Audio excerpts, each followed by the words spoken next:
Hi అండి. మరమరాలతో ఈ sweet చాలా ఈజీగా చేసుకోవచ్చండి. ఒక గుప్పెడు వేరుశనగ గుడ్లు, కొంచెం జీడిపప్పు వేసుకొని మంచిగా వేయించుకోవాలండి.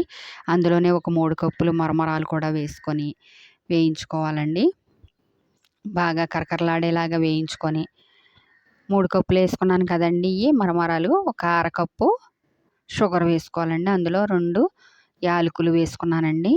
ఇవన్నీ మిక్సీ పట్టుకొని జల్లించుకోవాలండి మెత్తగా. ఇది జల్లించాక ఈ మరమరాలు ఇవి కూడా మిక్సీ పట్టుకోవాలండి. చల్లారినాయి కదండీ, ఇవి కూడా మిక్సీ పట్టి మెత్తగా మళ్ళీ వీటిని కూడా జల్లించుకోవాలండి. ఎంతో ఈజీగా అయిపోద్దండి. ఇవన్నీ జల్లించుకున్నాక పాలు పోసి మన చపాతీ పిండి ఉంటుంది కదండీ మెత్తగా, అంత స్మూత్గా అయ్యేలాగా ఆ పాలు పోసి కలుపుకోవాలండి. అవి మిక్స్ చేసుకొని కొంచెం ఇంకో వేరే ప్లేట్లోకి కొంచెం నెయ్యి రాసుకొని ఈ ముద్దను అందులో నొక్కేయాలండి. గట్టిగా నొక్కేసి మనకు నచ్చిన షేప్లో కట్ చేసుకొని బాదం జీడిపప్పుతోటి గార్నిష్ చేసుకోవడమేనండి. చాలా ఈజీ అండి.